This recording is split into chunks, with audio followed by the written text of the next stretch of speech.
Jogos Olímpicos Tóquio 2020, sendo realizado em 2021, ciclismo de estrada feminino. Primeiro, o áudio. Eu sei que, obviamente, o áudio não está como eu gostaria, mas eu prefiro fazer dessa forma do que simplesmente não fazer o vídeo por conta do áudio. Então, por favor, levem isso em consideração. Em relação à distância da prova feminina, 130 km, a prova masculina 230 km. Esse é o tipo de característica que o ciclismo tem de alguns conceitos que é difícil de compreender. E esses conceitos acabam sendo absorvidos pelos Jogos Olímpicos. Nos Jogos Olímpicos, especialmente a prova masculina, extremamente longa, extremamente desnecessário. Para quem assistiu a prova masculina, os primeiros 100 km, literalmente os atletas eles estavam ali simplesmente fazendo o protocolo de pedalar os primeiros 100 km para começar algo interessante nos 130 km finais. Em compensação, para a prova feminina, 130 km é uma prova relativamente curta para o nível delas. Eles tiraram montanhas importantes, como do Monte Fuji, o que para um atleta é super bacana você passar por uma montanha que acaba sendo uma montanha icônica no ciclismo. É como você fazer uma prova na França, e daí o masculino passa pelo Tourmalet e o feminino não passa pelo Tourmalet. É simplesmente incompreensível. A distância, primeiro, eu não vejo motivo para não ser a mesma distância para os homens e para as mulheres. Sendo a mesma distância, que seja uma distância que para ambos os sexos seja um desafio em relação à distância, mas que tenha o elemento competitividade e estratégia desde o começo. Qual é essa distância? 180, 170 km, depende do percurso. 230 desnecessário, 130 para as mulheres muito curto. Eu espero que eles adequem isso, porque realmente para os homens acaba se tornando monótono, para as mulheres elas acabam perdendo, elas acabam sendo privadas de algo que elas poderiam fazer com certeza. Em relação à prova feminina de bandeira, esse foi o momento da largada, dos 130 km, o que para elas é um sprint para a qualidade dessas atletas. Mesmo assim, a atleta Kaisenhofer, da Áustria, ela foi a primeira a fazer aceleração. Olha o detalhe das atletas holandesas e a atleta americana olhando para o lado. O que elas estavam olhando? Quem? Kaisenhofer? Da onde? Da Áustria? Deixa aí. Tá bom, deixa aí. O que era algo realmente difícil de acreditar que essa movimentação de bandeirada pudesse ser uma movimentação vitoriosa. Num determinado ponto, primeiro que elas conseguiram abrir uma vantagem considerável, não o suficiente para elas se sentirem tranquilas e estamos com as 3 medalhas garantidas, mas a austríaca, a Kaisenhofer, ela deve ter percebido durante o revezamento, ou ela queria mais que todo mundo, ela não tinha absolutamente nada a perder. Num determinado momento, mesmo elas tendo uma diferença razoável em 3 atletas, supostamente 3 medalhas, mas a partir do momento que você é a mais forte, você faz mais força, você faz a manutenção da diferença do pelotão, você acha que vale a pena fazer uma movimentação e fazer um voo solo. Foi isso que ela fez, ela acelerou, deixou as 2 atletas para trás. A única pessoa que seguia ela era o carro oficial. Toda vez que ela olhava para trás, o carro oficial. Quando elas entraram no autódromo, ela tinha uma vantagem de 2 minutos, o que era o suficiente para ela se sentir tranquila em relação à medalha de ouro. Só que a gente nunca sabe o que pode acontecer, e ela só foi ali expressar o primeiro sorriso nos 500, no quilômetro final, talvez. Ela devia estar tão exausta, tão no limite, ela não conseguia nem, para quem assistiu a prova, ela não conseguia nem tirar a mão do guidão, ela não conseguia nem se equilibrar. Esses atletas profissionais, eles têm um nível de eficiência que é tão alto que parece ser fácil. Para quem assistiu ela na fuga, obviamente parecia que ela estava fazendo força, mas de longe parecia que ela estava 20%, 30% acima do limite dela. De tamanha eficiência, eles não desperdiçam absolutamente nada de energia. A energia vai para onde tem que ir. E geralmente nós, amadores, expressão e balança tudo, balança a cabeça, balança o tronco, vai energia para tudo quanto é lado, menos para onde precisa ir, que é para a corrente. E esses atletas sabem fazer algo especial. Esse grupo que vinha atrás, elas ficaram reféns de uma situação que começou a acontecer desde a fuga com 3 atletas. Quem vai se desgastar para fechar o gap? Qual é a chance do gap ser vitorioso? Ninguém quer fazer isso.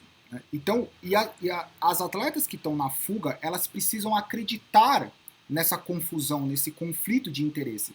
Assim como no masculino a fuga chegou a abrir 20 minutos, a fuga precisa acreditar nesse conflito de interesses, só que num determinado momento começa a ter conflitos de interesse dentro da fuga.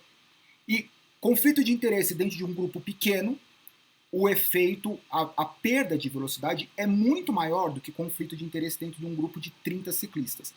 Talvez por isso, não sei se foi estratégico ou não, mas num determinado momento deve ter começado a haver conflito de interesse dentro do trio feminino. E a Kaisenhofer deve ter percebido isso e falou assim, se eu continuar aqui, a fuga vai ser neutralizada. Se eu for sozinha, eu tenho a chance de ser neutralizada, mas eu tenho a chance de ganhar a medalha de ouro. O que não é uma decisão fácil. Falando agora, pode ser fácil, mas o que ela fez foi realmente extremamente audacioso, e essa audácia,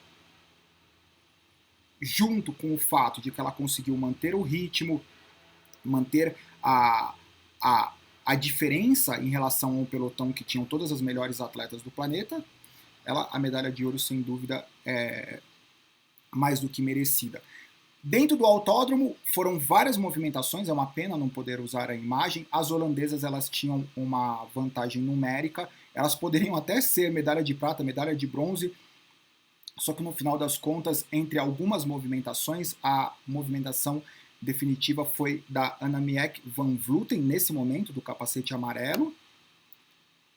Essa foi a Annemiek van Vleuten foi a movimentação da medalha de prata, e a movimentação da medalha de bronze da Longoborghini foi agora a italiana. Annemiek van Vleuten, a italiana. E essa é a Kaisenhofer. Eu tirei alguns prints de algo bem interessante. Ela super feliz e emocionada. Conforme as atletas holandesas foram chegando, obviamente para as atletas, a Annemiek van Vleuten, ela se mostrava super satisfeita, a Lamborghini também, só que obviamente elas tinham a única atleta ali que talvez tenha um sentimento 100% de plenitude e felicidade, é a austríaca medalha de ouro. Porque ela fez o que tinha que fazer contra qualquer previsão, contra qualquer chance real de medalha, ela tem a medalha de ouro. Em relação às holandesas, elas têm as melhores atletas, o maior número de atletas, elas deixaram a fuga acontecer. Daí é aquela história que eu comentei no masculino. Não é porque elas são da mesma nacionalidade que alguma atleta vai efetivamente destruir as chances de ter uma medalha em favor da própria nação, das atletas do mesmo país. Então talvez a Holanda ela poderia facilmente fechar qualquer fuga se a Holanda quisesse, se ela estivesse estruturada para isso. Mas no final das contas, elas não acreditaram que a fuga poderia ser vitoriosa, como ninguém acreditou. Agora aqui foi curioso, para quem assistiu. A austríaca, a medalha de ouro, ela ficou o tempo inteiro sozinha. Ela não tinha nem a atenção da mídia. Ela tinha a atenção da mídia porque a gente estava assistindo a transmissão. Mas se vocês forem perceber, tem as holandesas, que é no número maior. Ela estava sozinha aqui com um câmera acompanhando ela. E a mídia tem esse cara de camisa branca, que é de algum canal, alguém indo para ela. Daí, num determinado momento, ela ficou tão sem graça que ela estava ali sozinha, que ela resolveu subir na bicicleta e ir para algum lugar. Tá vendo? Ó? Ela olhando... Eu, sozinha, contra a laranja mecânica, se é que pode usar essa expressão. Aquela no chão, super feliz. Anna Kaisenhofer, Annemiek van Vleuten, Elisa Longoborghini, a Mariana Vos em quinto, holandesa, Lisa Brauman, Corinne Rivera, que era a grande estrela americana. Inclusive, a convocação dos Estados Unidos foi super confusa, processos entre as atletas. Então é aquela história. Não é porque elas são da mesma nação, que elas estão lá organizadas, vamos trabalhar juntas. Não, começa pela convocação.